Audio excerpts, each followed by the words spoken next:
Welcome to the Vault XL. The $1,000,000 question. How did Cerelyn Davis become Memphis Police Department's chief of police?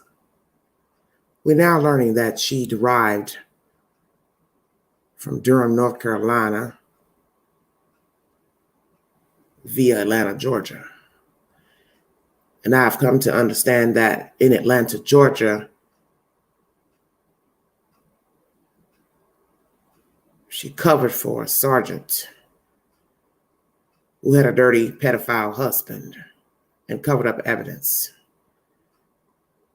Let go, reinstated, moved to Durham, now Memphis police chief. How about that? So besides having a dirty cop as a chief of police for the Memphis Police Department, you also have other dirty cops that were running the street, terrorizing citizens. So how in the world can this woman speak on anything heinous coming out of Memphis Police Department when you covered up for one of your own in Atlanta, Georgia? I'll bring you the said commentary, but let's see how this woman came to be. Thank you for joining me. This is the Vault XL. Durham Police Chief C.J. Davis was officially approved to be the new police chief in Memphis. The city council in Memphis approved the mayor's nomination for Davis. She'll be the first woman to lead the Memphis Police Department. Davis starts her new job on June 14th. Durham has appointed an interim chief while they are looking for Davis's replacement. Brief synopsis. Interesting. Let's hear her commentary on this Tyree Nichols situation. Thank you for joining me. This was uploaded 6 days ago. Circumstances surrounding the death of Tyree Nichols, it is absolutely incumbent upon me, your chief, to address the status of what the Memphis Police Department is doing, has done, and will continue to do in furtherance of finding truth in this tragic loss, ensuring we communicate with honesty and transparency, and that there is absolute accountability for those responsible for Tyree's death. As you know, 5 Memphis police officers were terminated last week. These officers were found to be directly responsible for the physical abuse of Mr. Nichols. Concurrent within that investigation, other MPD officers are still under investigation for department policy violations. Some infractions are less egregious than others. As this investigation and other external investigations continue, I promise full and complete cooperation from the Memphis Police Department with the Department of Justice, the FBI, the Tennessee Bureau of Investigation, and the Shelby County District Attorney's Office to determine the entire scope of facts that contributed to Tyree Nichols' death. Aside from being your chief of police, I am a citizen of this community we share. I am a mother. I am a caring human being who wants the best for all of us. This is not just a professional failing. This is a failing of basic humanity toward another individual. This incident was heinous, reckless, and inhumane. And in the vein of transparency, when the video is released in the coming days, you will see this for yourselves. I expect you to feel what the Nichols family feels. I expect you to feel outrage in the disregard of basic human rights, as our police officers have taken an oath to do the opposite of what transpired on the video. I expect our citizens to exercise their First Amendment right to protest, to demand action and results. But we need to ensure our community is safe in this process. None of this is a calling card for inciting violence or destruction on our community or against our citizens. In our hurt, in our outrage and frustration, there's still work to be done to build each other up, to continue the momentum of improving our police and community relationships and partnerships, to show those who watch us now that this behavior is not what will define our community and our great city. This is not a reflection of the good work that many Memphis police officers do every day. What comes next is our defining moment. What we all do next can be that reflection of our character. I am not wavering in my commitment to you to have a police force that is here to serve and protect you. Those 5 officers and others failed our community, and they failed the Nichols family, and that is beyond regrettable. I have met with and offered condolences to Tyree's mother and father, and have asked for the support of our community leaders and clergy in this extremely difficult moment. The words are only temporary salves that need to be followed by true, responsible action and change. It is my intent as a proactive measure to ensure that a complete and independent review is conducted on all of the Memphis Police Department's specialized units, and the commitment of my executive leadership to ensure that policies and procedures are adhered to in our daily encounters with the citizens we are sworn to serve. In the days ahead, I ask that you continue to pray for the family of Tyree Nichols, the Memphis Police Department, and our great city. Cerelyn Davis, remarks made 6 days ago. Thank you for joining me. Well, that's interesting. Some are not as egregious as others, she had made commentary. Naturally, more have been brought into the fold. Well, standing by watching someone suffer and not be rendered aid. I assume that's what you mean by not as egregious as the ones that beat them. Is that what you're trying to say, Ms. Davis? Now, get mad at the ones that beat them. But the ones that stood by, including the ambulance drivers and the fire department, they're not as egregious. Is that what you're saying to us? Kind of like what happened to George Floyd. Throw the book at Chauvin, but the other ones, they didn't help out, but they didn't do anything either to preserve his life. Same thing, same game, different city. My. Content uploaded 3 days ago. AP is the source. This is pertaining to AP interviewing the Memphis police chief on the Scorpion unit. Thank you for joining me. You are now listening to the Vault XL.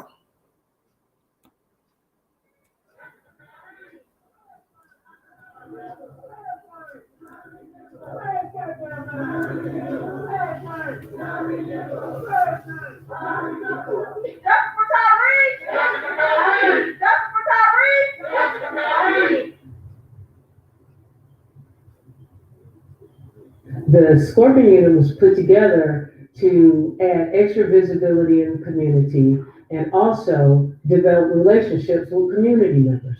The acronyms stand for Street Crimes Operations to Restore Peace in Our Neighborhoods. And it basically was that people felt like the police department was allowing gun violence in certain communities. And it wasn't that, it was just that police officers that are responding to calls for service had such high volumes of calls. The whole idea that the Scorpion unit is a bad unit, I just have a problem with that.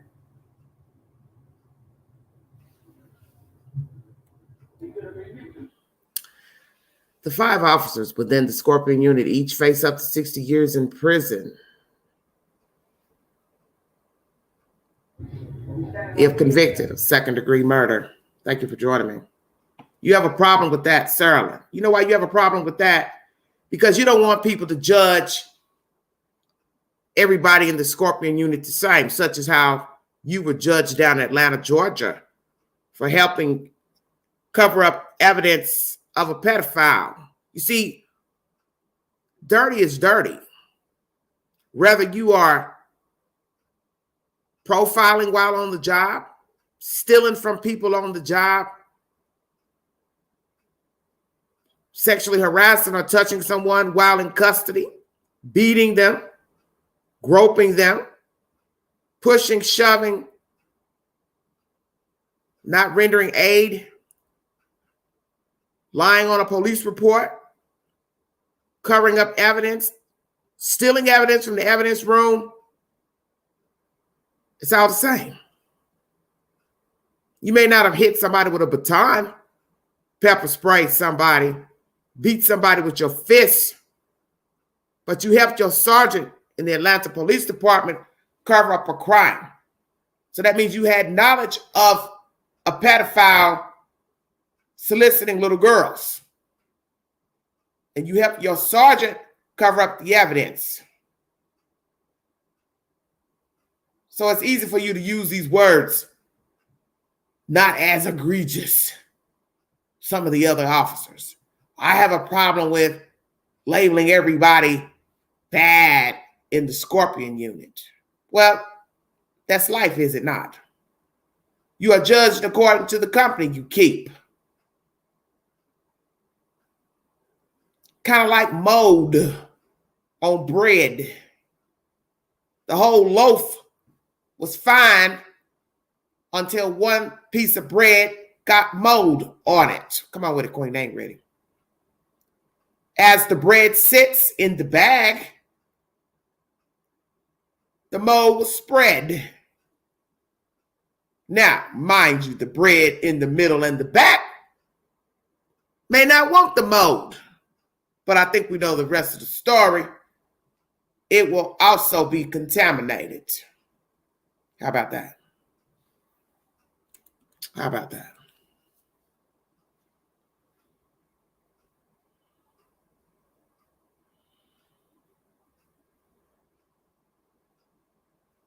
Let's see how your progress was while becoming chief of police. This information was uploaded 7 months ago. ABC 24 Memphis is the source.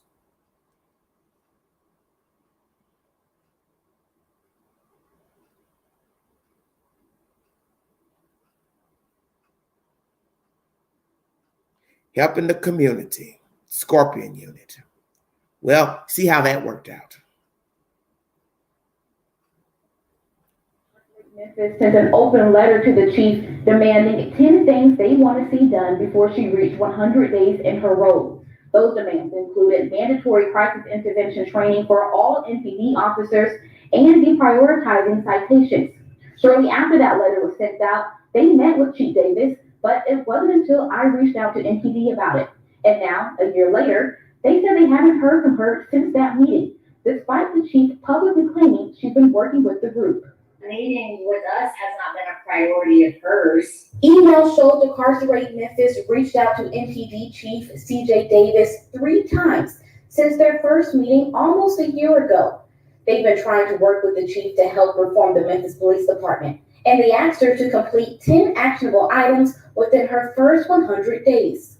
Chelsea Glass, a member of Decarcerate Memphis, says they expected Chief Davis to shake up the status quo in Memphis after she testified about police reform on Capitol Hill following George Floyd's murder. We were cautiously optimistic in the beginning, and a year later, we are really just disappointed. Some of the changes they want include holding public monthly meetings with the chief, deprioritizing petty citations for things like a broken taillight or loud music, and ending costs associated with getting body camera footage and records. Glass says all of the organization's demands would ultimately make the city better.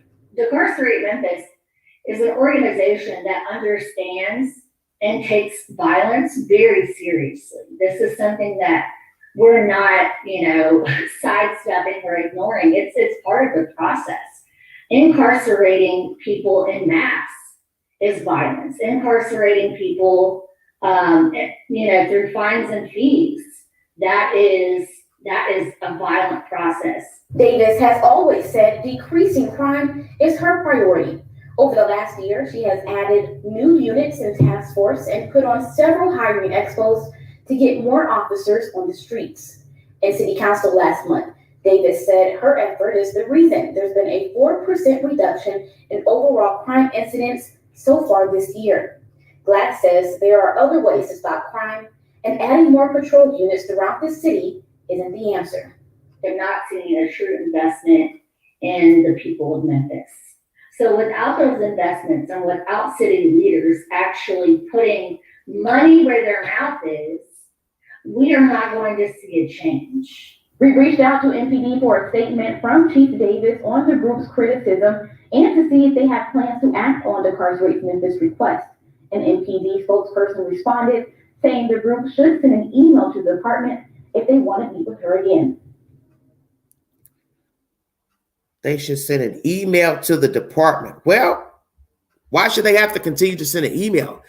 I want to let everybody know that the person that was speaking, that spoke in this commentary, is a white woman with an oxygen tube in her nose. Now put that on paper. This is a white woman speaking. And what she's talking about is incarcerating people in the city for petty stuff, such as, loud music, fines, which is true. Those are petty things. But as I told somebody the other day, this is how the municipal building makes its money. It's from the little petty things all the way up to murder, aggravated assault. The court is a business. So in one hand, you say, hey, be a good little boy or girl, don't get into trouble. I also need your damn money when you do get into trouble to keep the lights on at the city council building, the court building, inside of the courthouse, keeps paper shuffling through the copier, so on and so forth. Pay the judges, state's attorney's office, public defender's office. You see where I'm going. You need crime, do you not? Back in July of 2021, Decarcerate Memphis sent an open letter to Davis asking her to complete 10 actionable items before she reached 100 days in her role. And this young lady was speaking on that organization, how they've reached out to her and have gotten no response at that time. 100 days. That's just 3 months, 3.5 months. This content was uploaded 7 months ago. ABC 24 Memphis is the source. Very interesting.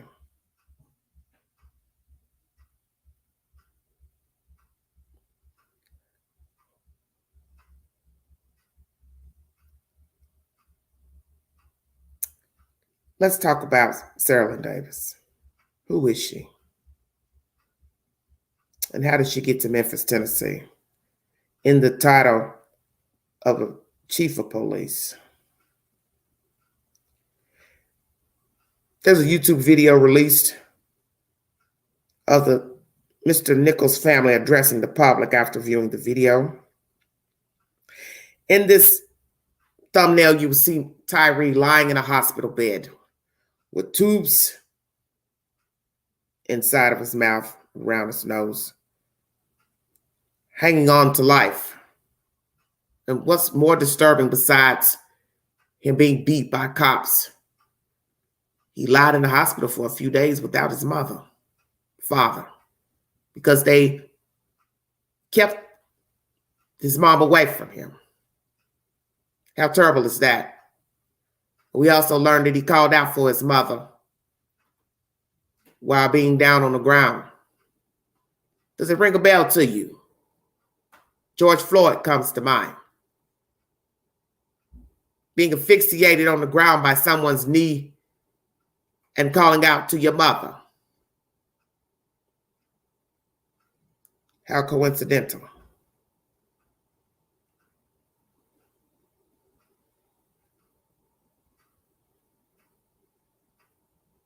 Very sick situation.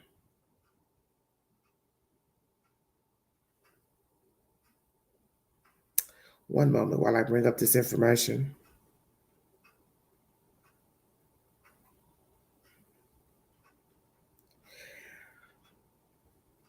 More Memphis police officers disciplined. Fire department workers fired for Tyree Nichols' death. How about that?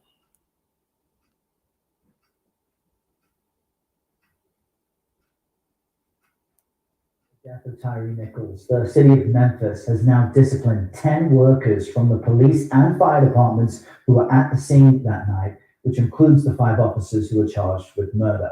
Our CBS News correspondent Elise Preston joins us now from Memphis with more on this. Elise, good morning. Good morning to you, Errol and Anne-Marie. It is clear the city is still healing after a traumatic past few days. This comes as peaceful protesters gathered yesterday, yet again demanding more than just individual accountability. Demonstrators in Memphis continue to call for police reform Monday, as Memphis police announced that 2 more officers had been relieved of their duties pending an investigation. An attorney for one of the officers, Preston Hemphill, confirmed his client wore the body camera seen in this footage. During the initial traffic stop, Hemphill is captured pulling Nichols from his car and attempting to taser him.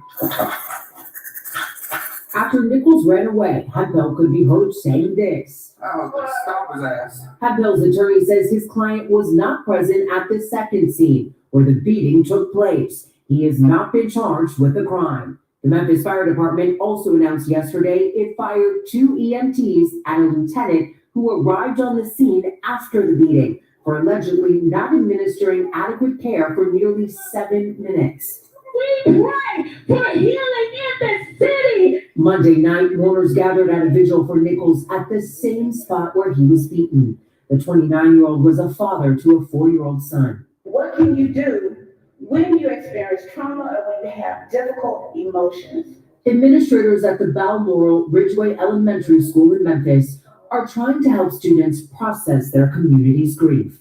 They're not sure what those feelings are. So it's important to put a name to it so that they can understand what this is that they're seeing and how it's making them feel. I want you all to take out a sheet of paper and a pencil. The school's counselor, Titantia White, had students write about their dreams for a better Memphis. It's sad. We can't trust cops. They're supposed to save us, not hurt us. I think there should be less violence in the city of Memphis. One thing we need is more positivity. To hear some of the pain that were in some of those letters, that tells you that we have work to do. We have healing to do throughout the city. As Memphis continues to mourn, the Biden administration announced that 4 officials will attend Tyree Nichols' funeral tomorrow. Meanwhile, the Shelby County District Attorney says additional charges could be forthcoming in the future. Anne-Marie and Errol? So, Elise, what more do we know about the additional officers and the emergency workers who've been disciplined? Because all of us noticed that 5 cops were fired immediately, and now slowly other people are being held accountable.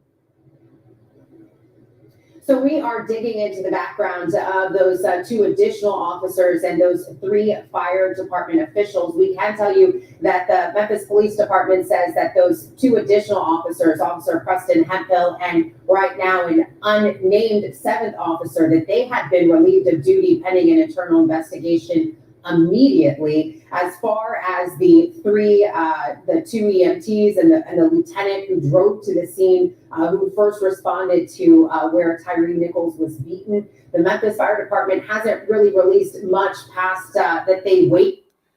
I'm going to interrupt here.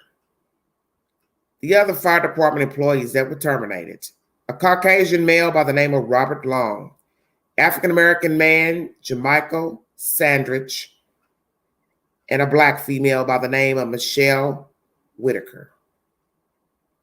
All 3 fire department employees have been terminated. They waited, that they did not render aid immediately. We do know that the Shelby County District Attorney says that those, at least those 3 fire department officials, they could face criminal charges, Errol. So tomorrow is the funeral for Nichols. What more can you tell us about what's planned and who's going to be attending? Well, I can tell you, just working here in Memphis previously, that Mississippi Boulevard Church, where this is happening, is a big church here in Memphis where often high-profile funerals do take place.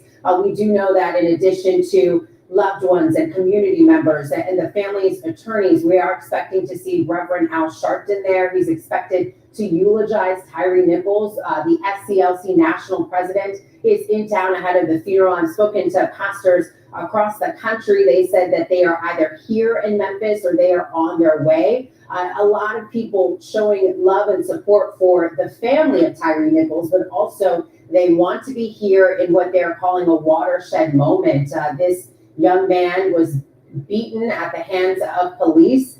He died 3 days later, and they want to stand with the family, but also they want to stand for police reform, and attending the funeral for them is that first step for this process, Anne-Marie.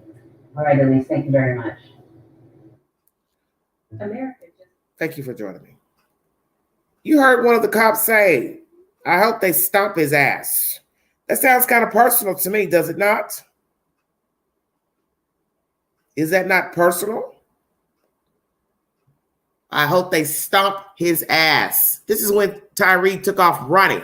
You will see him running from the cops in the initial video after pulling him over. I hope they stomp his ass. There are rumors circulating that this was personal. Do not know if this is true or not. But that comment makes me think that it was personal. To stop. Police stop. Because why are you wanting somebody to be stomped because they took off running? Obviously, he took off running because he was scared and he possibly sensed death at that moment of being pulled over, asking, what did I do? You don't have an answer for him. Too many police officers questioning and standing around him. Hell yeah, he was scared. And yes, it has always been said, do not run. But once you are manhandled getting out of a car or being pulled out of a car, you're surrounded by more than one cop. I would say you would fear for your safety, considering you have seen and heard what has happened to many African-American people in dealing with police officers and brutality. So he did what he thought was best at that time. Because I don't recommend running from the police, but I wasn't Tyree and I wasn't in his position on that fateful evening. And perhaps he did sense danger, because if you're manhandled originally getting out of a car, instinct said run.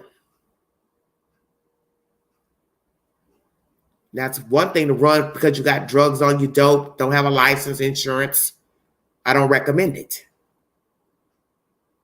But if you're manhandled off the top for what is supposed to be an alleged basic traffic stop,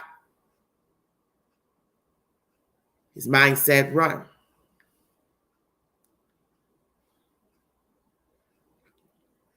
One moment, please.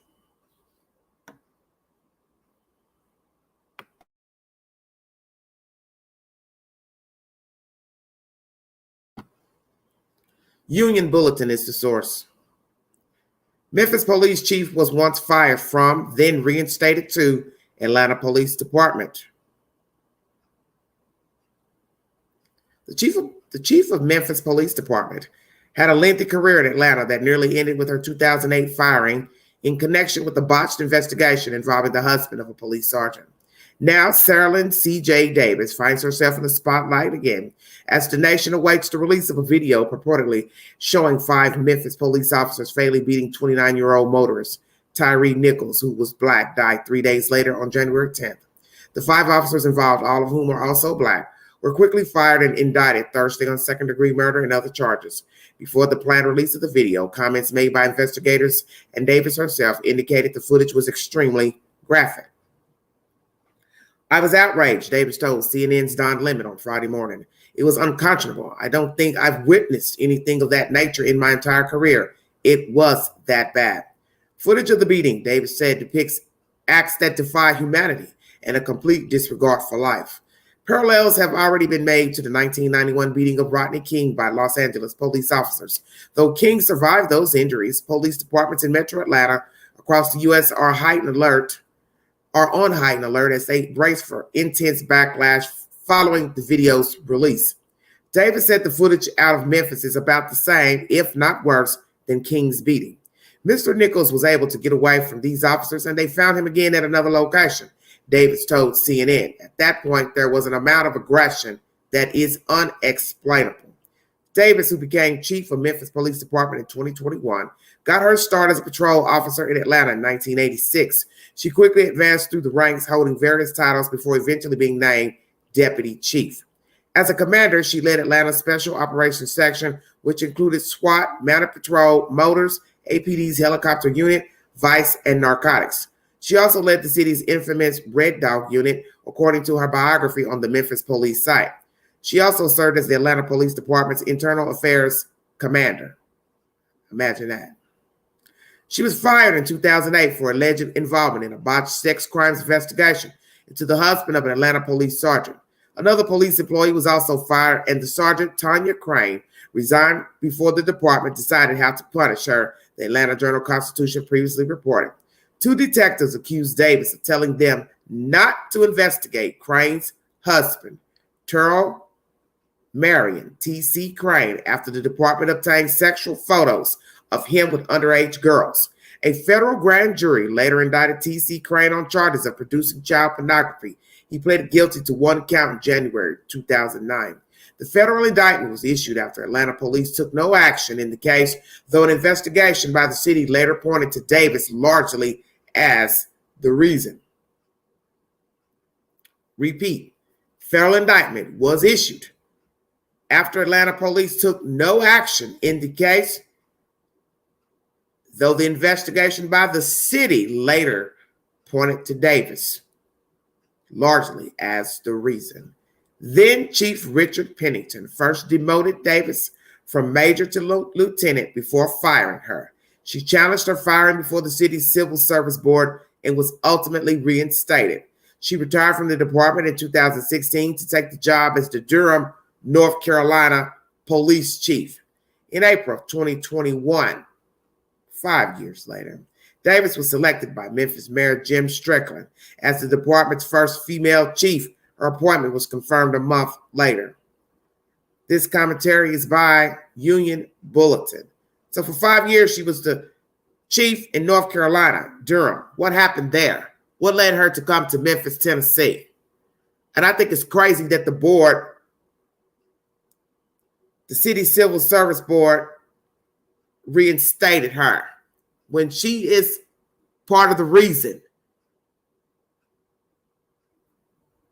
the case didn't move forward of this Mr. Crane. A federal indictment issued after Atlanta police took no action. And Miss Davis was largely the reason. Fired, then reinstated.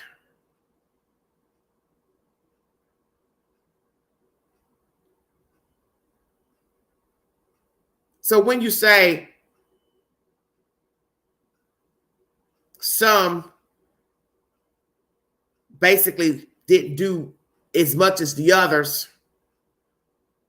you're basically talking about yourself, because that's what you did down in Atlanta. God forbid whatever you did in Durham, North Carolina. Because to me, a dirty cop is a dirty cop.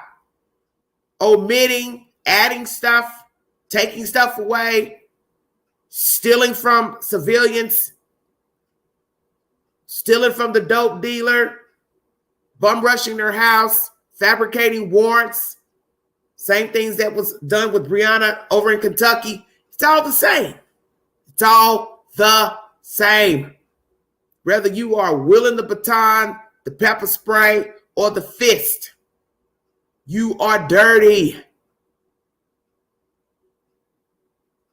And like everyone is saying, Mr. Crump, yes, immediately, you all fired the black cops, but in these other cases where they're white cops, it takes forever just to get them damn fired. Why? Why? Black city, black cops, oh, we're going to make a mockery out of them.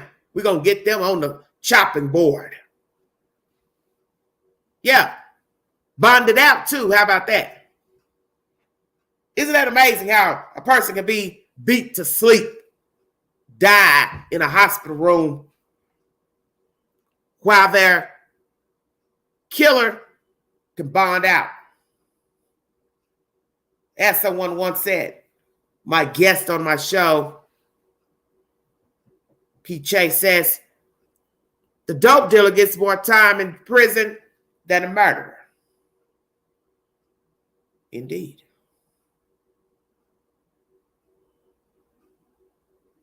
A dirty cop's a dirty cop to me, Miss Cerelyn Davis.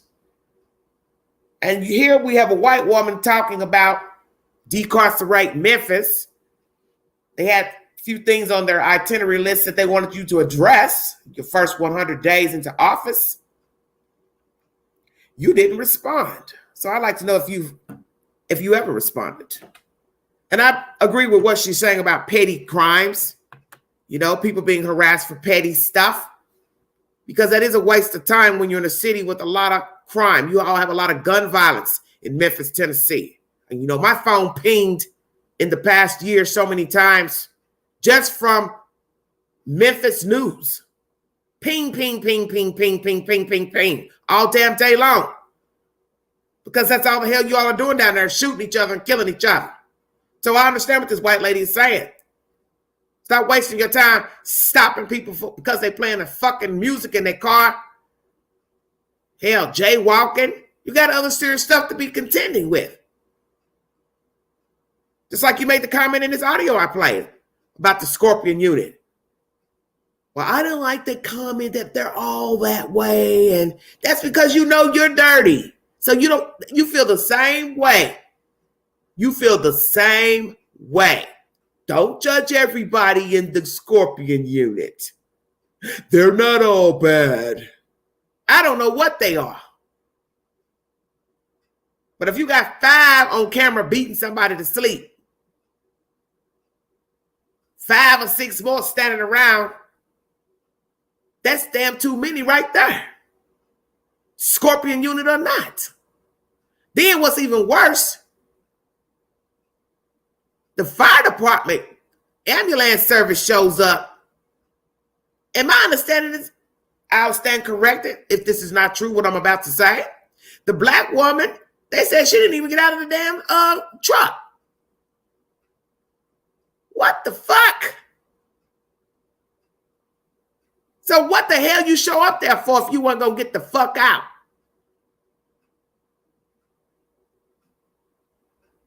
Now a white cop, he on the chopping board. Yeah, we ain't leaving nobody out. If you stood at the scene of the traffic stop, the moment he was manhandled, till he was beat down, you are guilty. Checkmate. You are guilty. Don't nobody care nothing about, oh, I was 5 feet over here talking to Pookie and Ray Ray, and I was telling them, now you get out the way, just like the cop that was trying to get jiggy with the guy that was filming. You manhandled him, did you not? The law says you cannot tell somebody they can't film from their cell phone. There is no law that says a person cannot film whatever.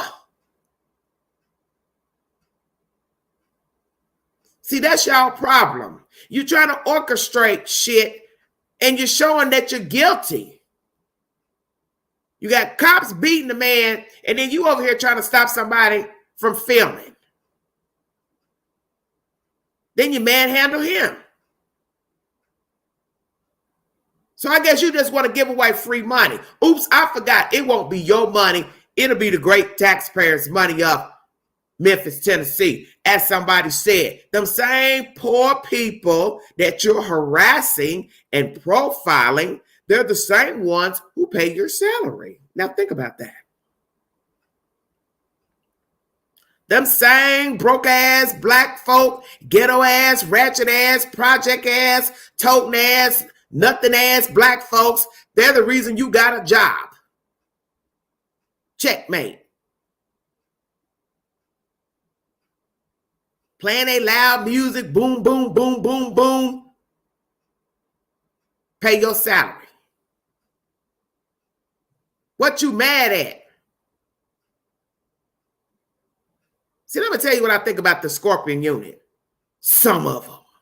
You're probably the same ones that target the dope dealers.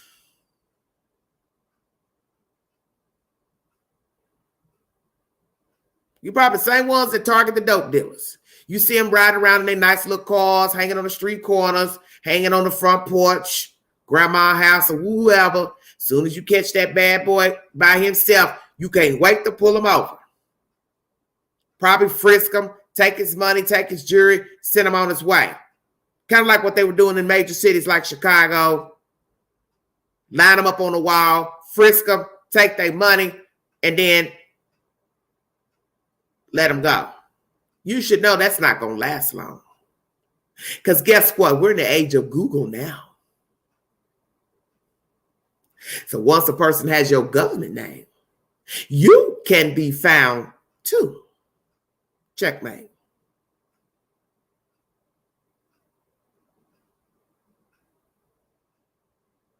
I don't know if his mother has watched the video. I watched commentary this morning where she said she couldn't look at the video. And I haven't watched it either because I don't want to watch it. I don't want to watch another person get beat down and take their last breath or become comatose. Although he did die in the hospital 3 days later, but I don't want to watch that. I may change my mind. But right now, today, I don't want to watch it. Because after watching George Floyd take his last breath, that did it for me. I think about death often. As a single person, I think about if I would be somewhere, nobody would be able to get to me in time. How long I'll be down. Nobody will know I'm sick, hurt, passed out. You think about things like that, especially as you get older. So imagine being 29 years of age, going about your way and getting pulled over. Now, there are rumors in the streets, because I do not like passing rumors without a receipt. But there are rumors that this is personal, possibly about a woman. Allegedly, one of the cops sent information to a woman's phone of pictures of Mr. Tyree. I do not know if that's true, because like I said, I don't like passing gossip. But it sounded personal to me when one of the cops said, I hope they stomp his ass.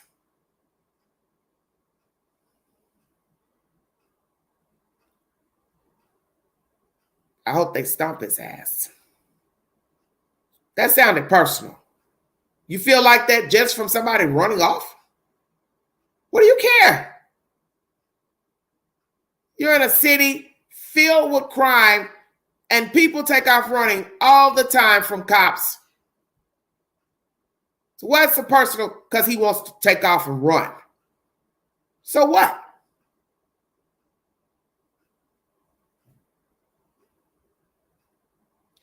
Cerelyn, you must have really liked that lady sergeant to cover for her.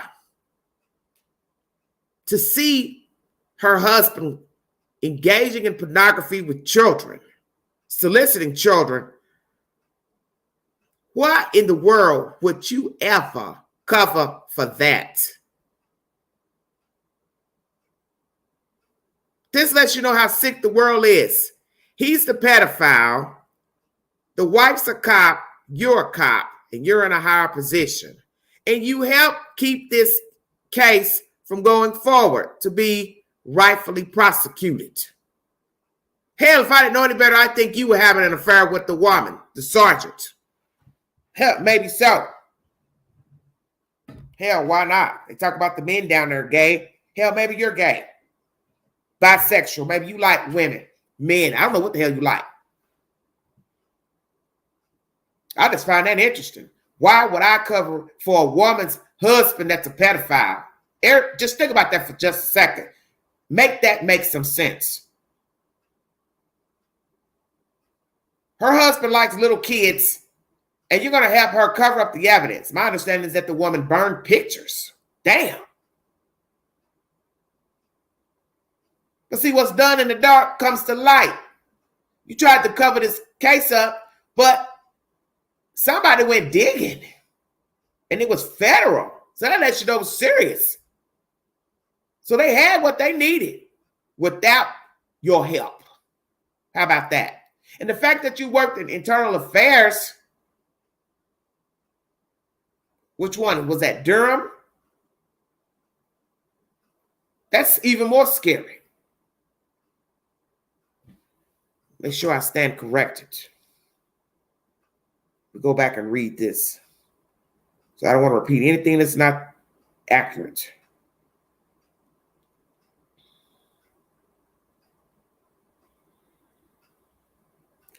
One second, you guys.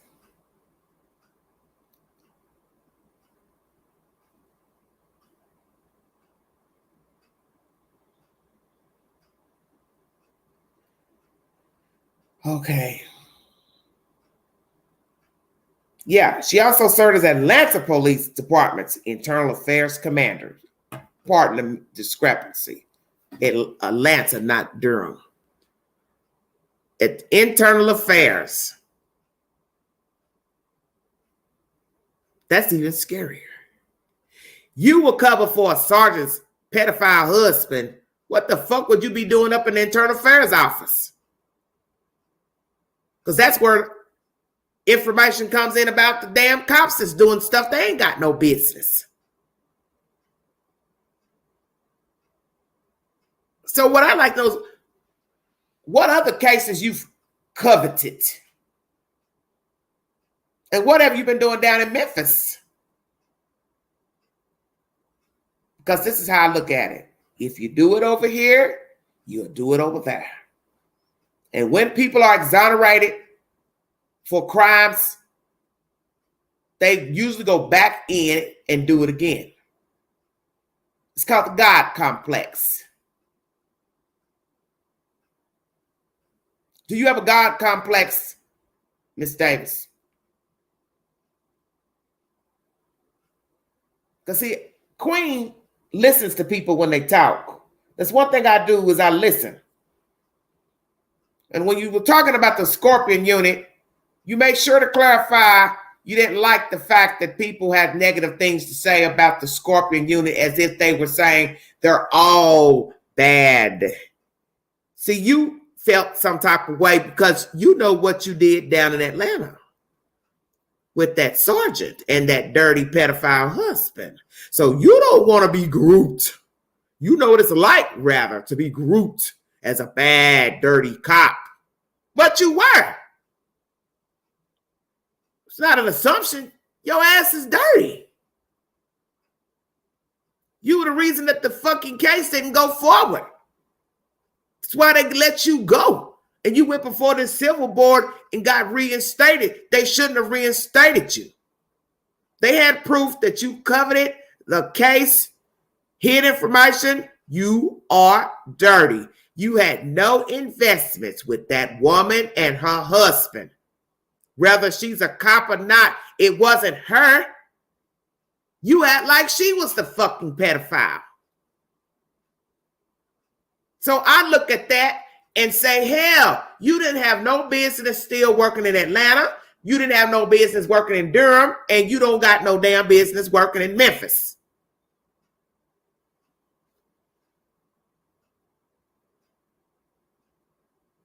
And you should have known they was going to light your ass up soon as they beat that boy. But see, God has a way of making everything work out. Because I keep trying to tell everybody, 10 billion people on the earth, 6 degrees of separation. This is 6 degrees of separation. God said,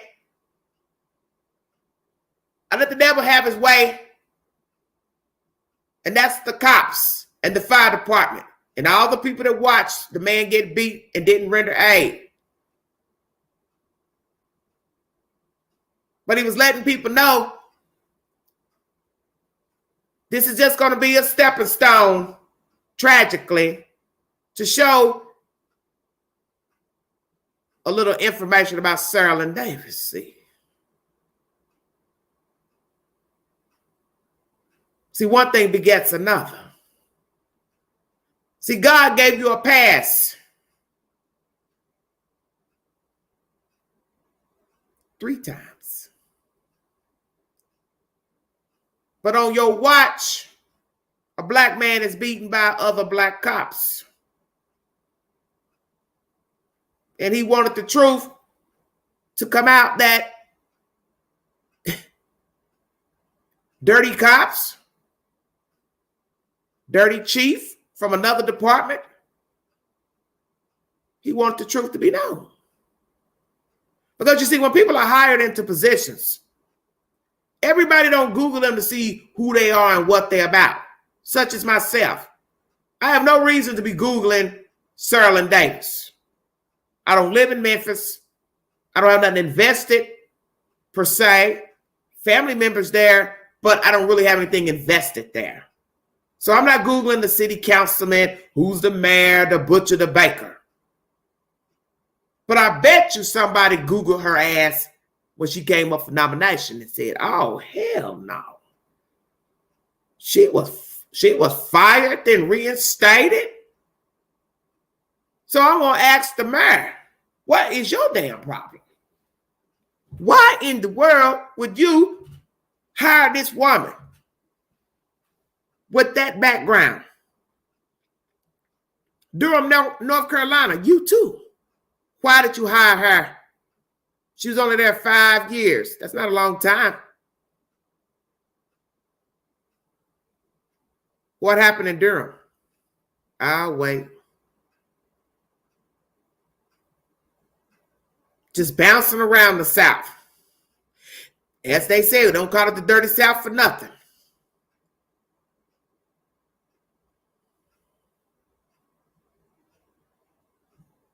What happened in Durham, North Carolina? I'm curious. Your time was just up. They didn't want you there no more. Talk to the queen. I want to know what's going on. 2008. You've had a long run in the police department. Started as a cop in 1986. Damn near 40 years. Quickly advanced through the ranks, holding various titles before eventually being named deputy chief. And what's scary, you were a commander leading Atlanta's Special Operations Section, which included SWAT, Mounted Patrol, Motors, APD's helicopter unit, Vice and Narcotics. She also led the city's infamous Red Dog unit. I'm even scared to even inquire about that, according to her biography on the Memphis police site. And then she also served as Atlanta's police department's internal affairs commander. Everything where something's got to be investigated, you held a rank. If anybody sees where I'm going with this, you're the last person that needs to be in charge of anything, because you don't have no business working for the police department. Now, maybe you said, I've learned my lesson. I won't ever get involved in anything personal pertaining to any police officer, police official. They're on their own. But I don't know that. And although you've only been there a short while, came in 2021 to Memphis, Tennessee, you're the chief who have some dirty eggs. And quite a few. Because see, it's one thing to have cops that will physically assault civilians for no damn reason. But when you have those that'll stand by and watch and not render aid, not tell the cops, hey, that's enough, stop, you have a major problem. And we understand that people can't stand account for what others do on the job because they're all grown. They're supposed to know how to interact with civilians in a dire situation, such as not beat them down.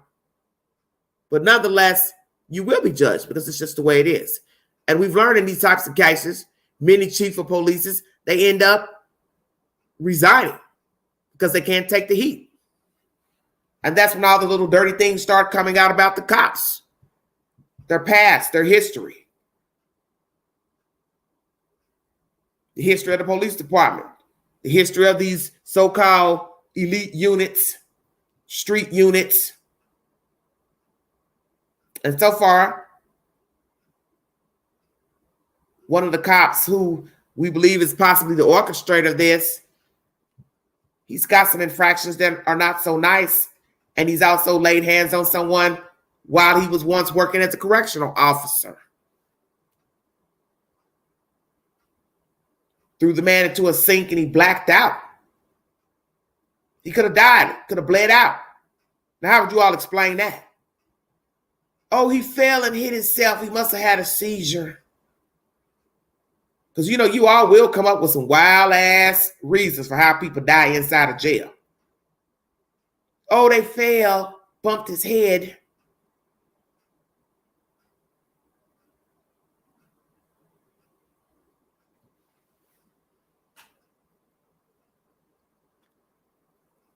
I know that God is supposed to be the judge and jury, that we all have sinned, fornicated, lied, stolen, but we expect better of people who are in law enforcement.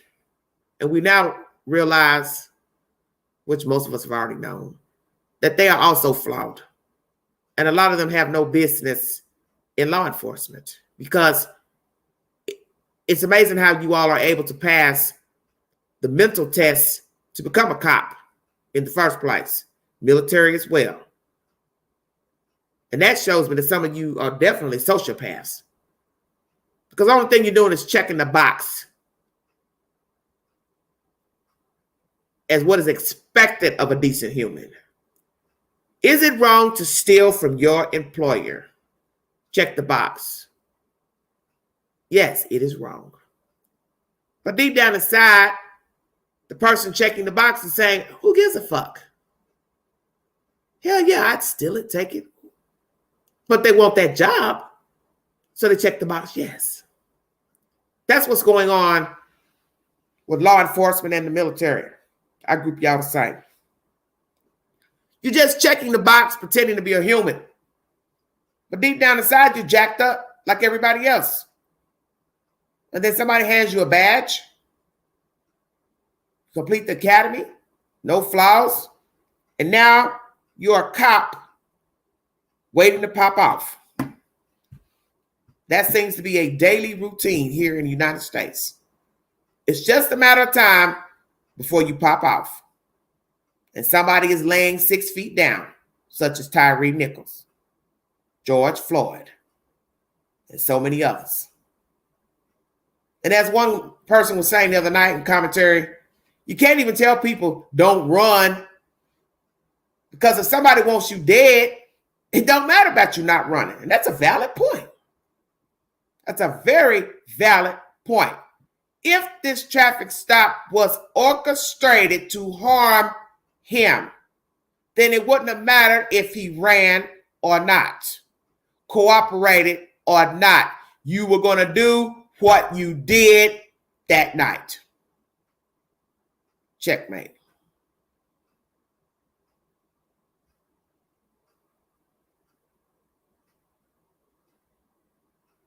And that's a very valid point, because that is a message that many African Americans send to other African Americans. When you get pulled over, cooperate. Don't make any sudden moves. Do as you're told. They ask you to get out of the car, get out of the car. But the point is, if the cop wants to play dirty games, it will not matter if you cooperate. Because this appears orchestrated.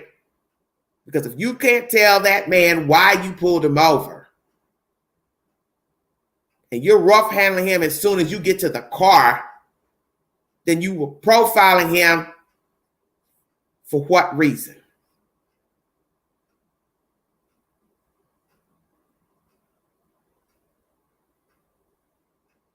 And what would be even more devastating is if this was personal, some dealings about a woman, somebody mad because the ex-girlfriend, wife don't want it, whatever, and you targeted this man and he died later, this is shameful.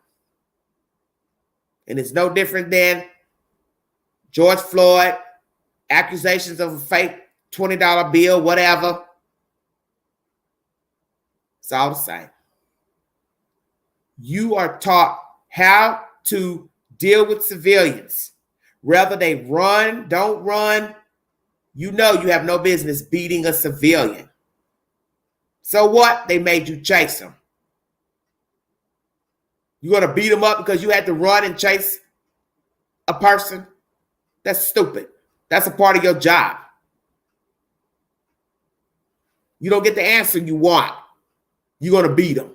They talk back to you, you want to beat them. They curse you out, you want to beat them. You know you can't do that. And if you don't have the temperament for the job, then you should not be there. And what I'd like to know is all these people standing by and also participating in the beating, I want to know their track records. How many had infractions at the time of the beating? How many complaints came in from civilians? And what was done about it? Because in the end, we're going to say absolutely nothing, due to the fact they were working on the job to beat this man. But Ms. Davis, I hope for your sake that nothing negative will come up pertaining to the short while you were the chief.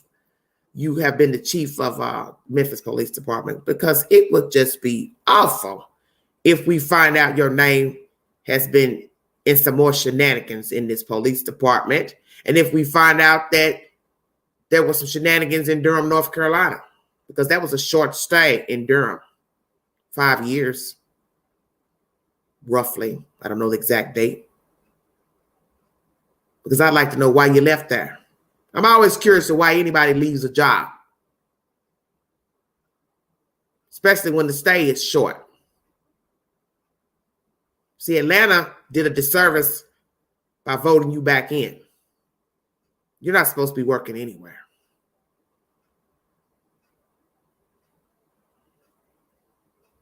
Because there's no way in hell I would cover up for a pedophile. I don't give a damn whose husband it was. It could have been my sister's husband, my mama's husband. I'm not covering up for no baby raper.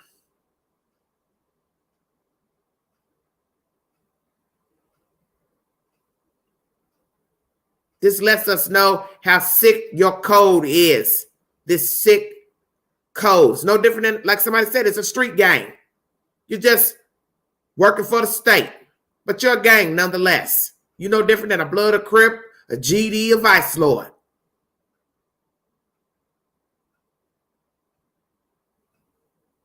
Gang with a badge. You're the worst kind of gang.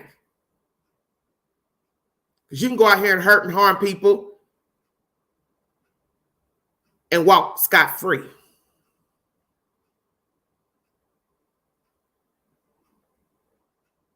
That's how this is looking right now. Gang mentality. We're running this unit. We're going to do what we want. We're going to terrorize these people because we can. But the place that you're going to end up, nobody's going to care. You'll be an ex-cop. And I got a feeling you will eventually be an ex-chief.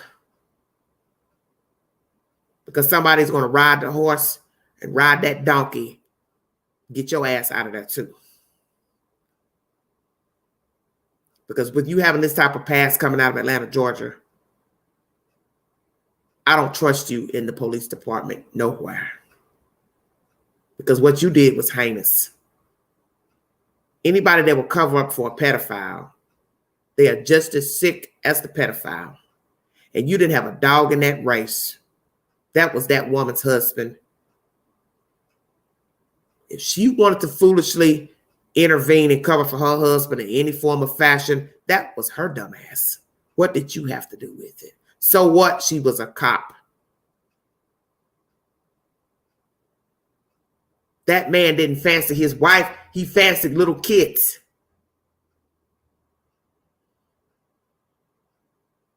And you ate it and you covered it. So that would lead one to wonder what else you have done in the Atlanta Police Department, because you held rank in some very serious entities within the police department. And if you would do that, you've done other stuff. So then we have to ask, did you learn your lesson in Atlanta? That is the question. Did you learn your lesson in Atlanta, Georgia? Because if you did not, you are a part of the problem as well. If you'd like to donate to this great network, $Beganji129 Cash App. All stickers and chats are welcome to the live stream. I'm going to try to bring you an update pertaining to the services and Mr. Tyree is passing and what's going to happen with the rest of these people. And then I will check out of here. Thank you all so much for joining me.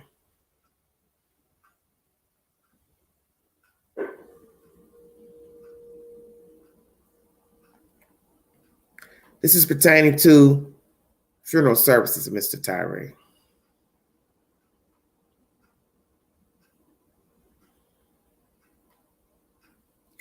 Tyree Nichols, whose death at the hands of police in Memphis led to second-degree murder charges against 5 officers, will be remembered at a funeral service on Wednesday for the life he lived, which is today. Nichols, 29, who was Black, was subdued yet continuously beaten after a traffic stop by Memphis police on January 7th. He died 3 days later. Mourners at Mississippi Boulevard Christian Church in Memphis expect to celebrate Nichols' life rather than focus on the heart-wrenching footage of the beating that left him in a hospital bed for days with his face badly swollen and bruised before his death, sparking protests across the country.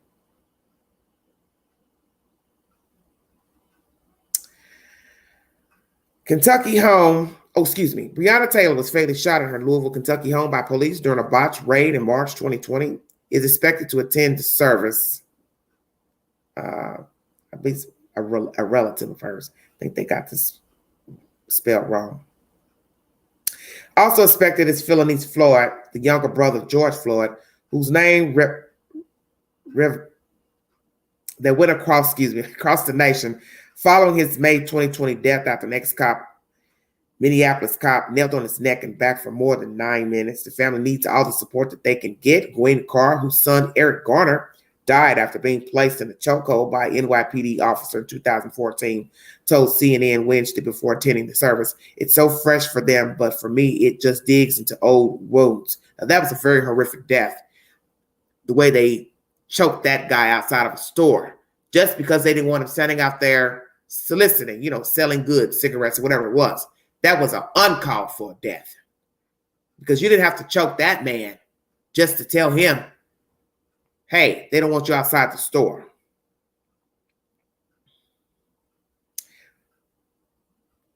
Vice President Kamala Harris also will attend, according to a White House official, joining other senior-level Biden administration officials, including White House Director for the Office of Public Engagement, Keisha Lance Bottoms, former mayor of Atlanta and senior advisor to the president, Mitch Landrieu. The service was scheduled to begin at 10:30 a.m. local time, but was pushed back until 1 p.m. because of bad weather and travel delays. The Reverend Al Sharpton, in a painfully familiar role, will deliver a eulogy that will pay tribute to Nichols' life and serve as a clarion call for justice. On Tuesday, Sharpton and Nichols' family gathered at the Mason Temple Church of God in Christ headquarters in Memphis, where Martin Luther King Jr. gave his famed "I've Been to the Mountaintop" speech the night before he was killed. We will continue in Tyree's name to head up to Martin's Mountaintop, Sharpton said, from the sacred ground where MLK delivered his speech 55 years ago. Sharpton said Nichols' fatal police beating is a disgrace to this country. People from around the world watched the videotape of a man, unarmed, unprovoked, being beat to death by officers of the law, Sharpton said. Sharpton reflected on the family's loss as their son's name is added to a vast pantheon of Black people who died after encounters with police. They will never, ever recover from the loss, Sharpton said. Nichols' brother, Jamal Dupree, said his brother would have wanted peace during this latest struggle for justice. My brother was the most peaceful person you ever met, Dupree said. If my brother was here today and he had to say something, he would tell us to do this peacefully. Nichols has been described as a devoted son who had tattooed his mother's name on his arm, a loving father to a 4-year-old boy, and a free spirit with a passion for skateboarding and capturing sunsets on his camera. Public outrage over the disturbing arrest video led to firings or disciplinary action against the other public servants who were at the scene, including the firings of 3 Memphis Fire Department personnel. 2 sheriff's deputies have been put on leave. Additionally, 2 more police officers have been placed on leave. Nichols' funeral service will take place less than a week after Friday evening's public release of footage of the attack on Nichols shook a nation long accustomed to videos of police brutality, especially against people of color.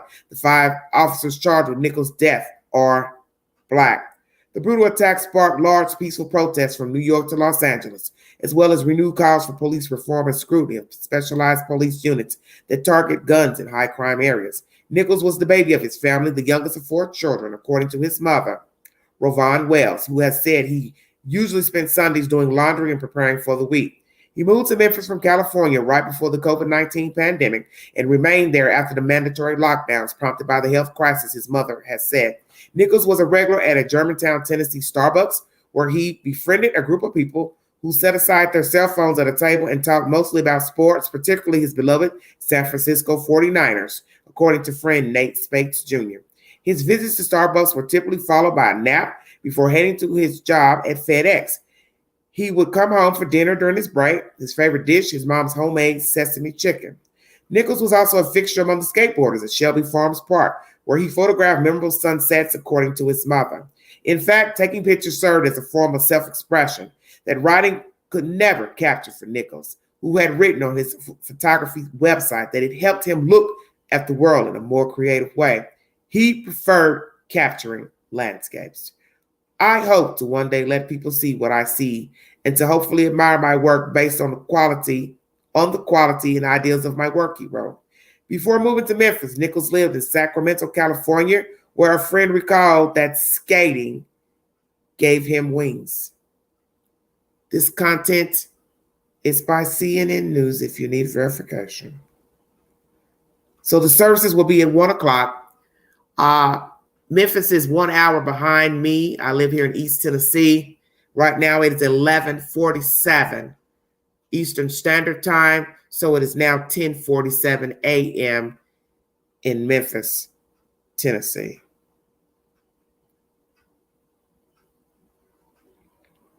My last content, I don't know if I'm going to be able to read it or not, but I'll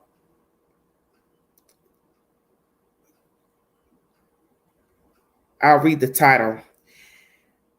It says from the New York Times, videos contradict initial police report on Tyree arrest. Now, TMZ below that says Tyree Nichols' stepdad denies rumor Tyree had an affair with officer's wife.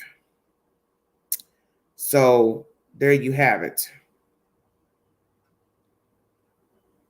That's why you can't believe everything that's said on social media, because when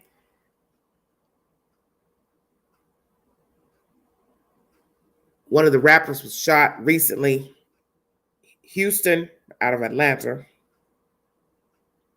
from the Migos, all type of rumors went out about who shot him. And in the end, the person that they arrested wasn't even somebody that people were even discussing on YouTube and social media as the culprit. He didn't look anything like the dark-skinned guy with the backpack. See, this is why you can't jump the gun on he said, she said in a storyline. You need a receipt.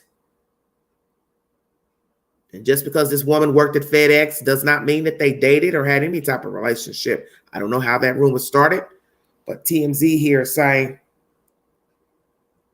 it's not true.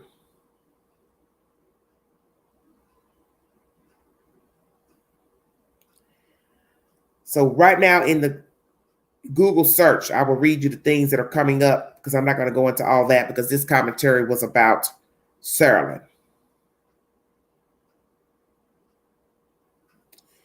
Time magazine. Tyree Nichols' killing is the result of a diseased culture. ABC 24. 3 Memphis Fire Department employees fired as Tyree Nichols' death investigation continues. And I told you that's 2 African American and 1 Caucasian male, and one black female, 1 black male, and 1 Caucasian male from the fire department.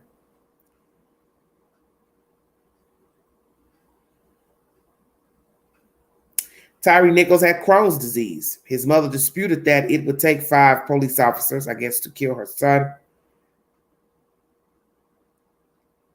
Files show past discipline against officers in Tyree Nichols' case. Memphis officers indicted for Tyree Nichols' death had prior reprimands.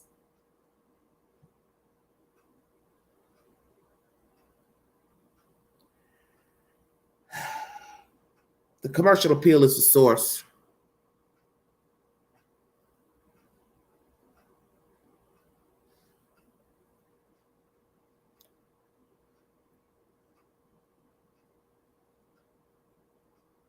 Four of the 5 former Memphis police officers indicted for their role in the death of Tyree Nichols were suspended or received a written reprimand during their tenure with the department, with only 1 charged officer avoiding internal discipline during his tenure.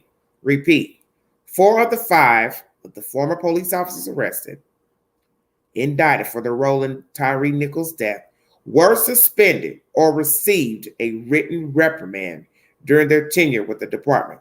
In personal files obtained through a public records request by the commercial appeal, 4 officers were either reprimanded or suspended for their failure to report when they used physicality, failing to report alleged domestic violence, or for damages sustained to their squad cruisers.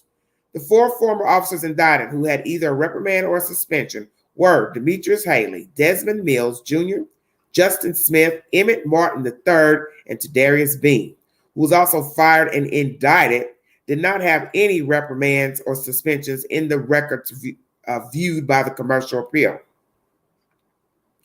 Review of records found that the officers faced little to no consequences as they made forceful arrests with no documentation and drove recklessly to scenes. Very interesting. In at least 2 cases, officers were praised, their actions described by MPD colleagues as one-off events for a good employee. It is unclear if the department required records to prove those assertions. One summary from a hearing about a domestic violence call that went undocumented credited the police officer under review for being a top producer. Very interesting. Haley was given a written reprimand in November 2021 after he failed to file a response to a resistance form. In February 2021, a woman complained after he grabbed a complainant by the arm and turned her around to be handcuffed as she resisted arrest, a statement of the charges said. Memphis police officers are required to complete a response to resistance form when any part of the officer's body is used to compel compliance, according to department policies and procedures. Officer Haley advised that he understood the policy, but had simply mistaken, in this case, as to the amount of force necessary to require a blue team entry, the hearing summary read. During the hearing, Memphis Police Lieutenant William Ackert said Haley was a hardworking officer who routinely makes good decisions and that he was sure that this was a limited event.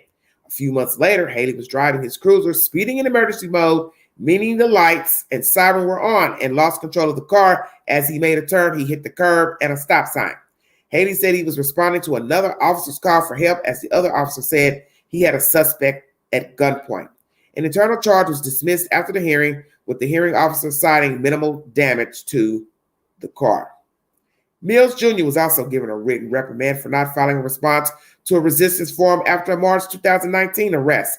In the statement of charges, Mills Jr. was accused of taking a woman police were trying to arrest to the ground to assist in handcuffing her. He did not file the form after the arrest.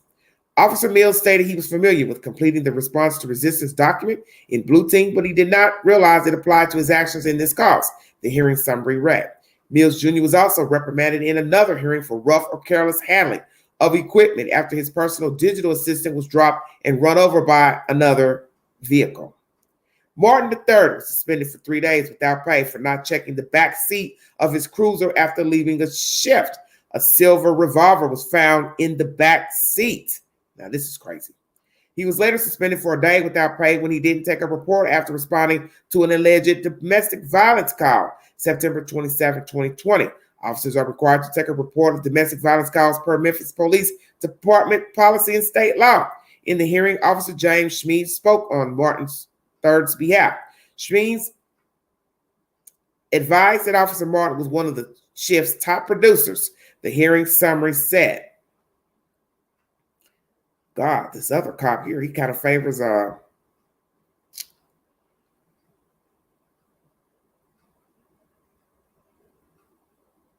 certain rapper in Memphis. Smith received a 2-day suspension in July 2021 after hitting another vehicle, causing it to spin out and hit a third vehicle. According to the statement of charges, Smith was driving an unmarked cruiser that was not in emergency mode when he hit the back end of a Ford F-150. That vehicle then spun out and hit the driver's side of a Chevrolet Malibu. Smith and the driver of the first vehicle were taken to Regional 1 Hospital in non-critical condition. The statement of charges does not mention the third driver's condition. The driver in the F-150 was cited for driving with a suspended license. Blake Ballin, the attorney representing Mills Jr., declined to comment in this story. William Massey, the attorney retained by Martin III, did not respond to a request for comment at the time of publication. The Memphis Police Department also did not respond to a request for comment at the time of this publication. It is unknown if or who the other officers have retained for legal counsel. The commercial appeal is the source.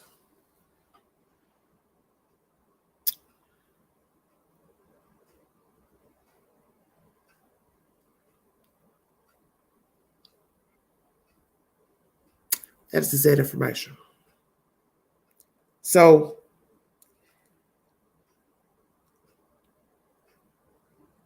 a lot of reckless behavior with the 5 arrested.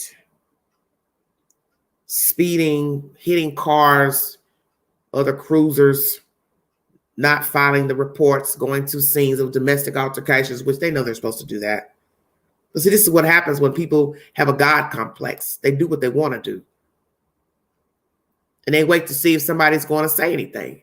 You don't say anything, you don't do anything, then I continue to go ahead with the same behavior. And what happens, it escalates.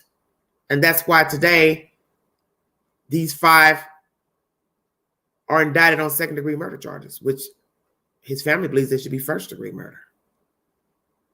And I agree. Because if you don't have any proof to this traffic stop, it is first-degree murder. And now the New York Times has released commentary that the report contradicts what actually happened.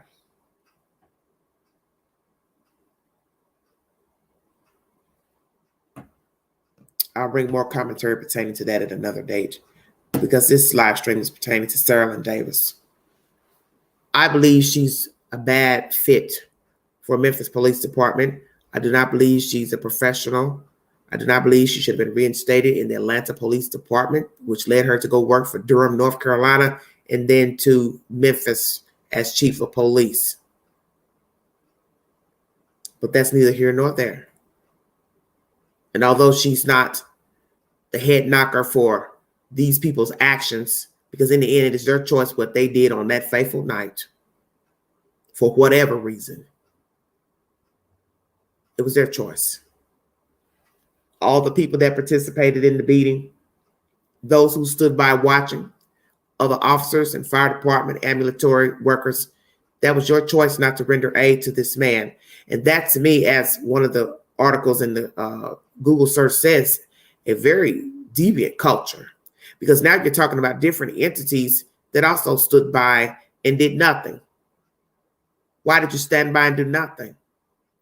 Because, see, that's even more diabolical than the actual beating by the men, than people who came and watched, other officers. Now you're talking about a whole separate entity, which is the fire department. This is bad. Because why are these people now just standing by doing nothing? What's their stake in the game to not render aid to him? Oh, just assuming, oh, he must have done something bad. We ain't going to worry about rushing him to the hospital. The fact that his mom couldn't see him at the hospital was even more diabolical. Coroner, whoever, medical examiner calling her, doctor, whoever, calling her to tell her to get to the hospital, and they're asking her why she's not there. I watched part of that interview last night, and she says, well, they told me I couldn't come to police. And the police They were lying to her. She's asking where her son is. They telling her, oh, nearby. She's like, nearby where? Because they knew what they had done. So they probably were concocting their versions after the fact. I'm sure this man was handcuffed, even probably in the damn bed, hospital bed. This is bad, bad, bad. Heinous is right. Bad is mediocre. Lying to the family, keeping them away. Her son is dying in a hospital. Her family members can't get to him. He needed to hear his mother's voice, family member's voice. And how terrible when you get there, he's already gone. This is cruel. I sue everybody in sight. When I got done with Memphis, that's when that fucking river would dry up down there. There'd be nothing but dust. And the guy who was filming, you get your pay too, buddy. Get you a lawyer.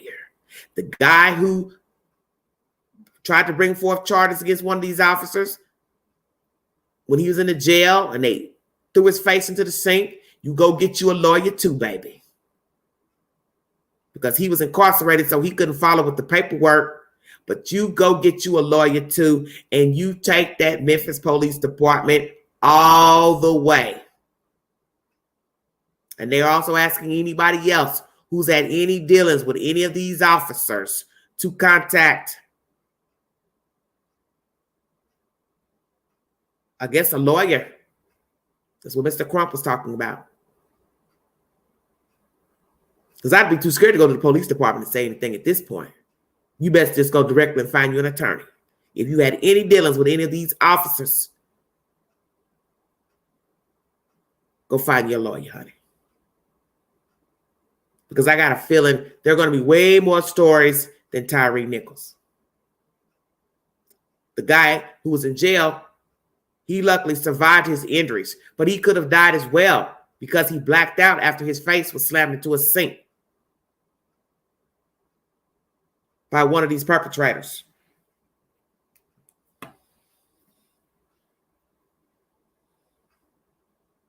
This is terrible. I want to thank you all so much for following the content. Prayers for Memphis, Tennessee. Prayers for Tyree's family. Today he will be laid to rest. They've now pushed the funeral services back to 1 due to the weather, which that will be 2 o'clock Eastern Standard Time. I pray that there will be no more Tyree Nichols. But the sad part of the story is that there will.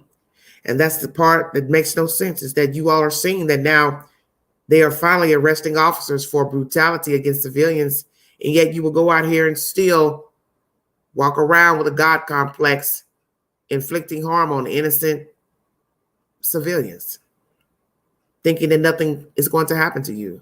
Well, that's going to stop, and I pray it stops. There'll be no more white on black, black on black, white on white, so on and so forth. It's got to stop. And every day you're seeing that these people have no business being in law officials. They have no business being police officers. You have the wrong people there. And they obviously are very sick. And these guys are sick. And there are probably more sick ones that's in that same unit. And I pray that any deviances that have happened with anybody else in this police department or the Scorpion unit, it all comes to light. And if this Cerelyn Davis has done anything that is not proper, that the truth comes out about her as well, because I don't trust her. And as I said, her behavior in the Atlanta Police Department was sinister. And anyone that would cover up a pedophile, they have no business even breathing, in my opinion. So Cerelyn Davis does not get my vote. Although Tyree's family, they are supporting her, but I would not. because you can't give her behavior a pass. Because you see, it's her behavior that is no different than what they did to Tyree. The only thing is she didn't wield a baton. But if you're willing to cover, hide information, cover the crime for a pedophile, you're no different than anyone that would beat, spray, pepper spray a civilian. If you'd like to donate to this great network, $Big Angie 129 Cash App. Thank you for your time. God bless all of you. When I get more information, I will bring you an update. You have been listening to The Vault XL.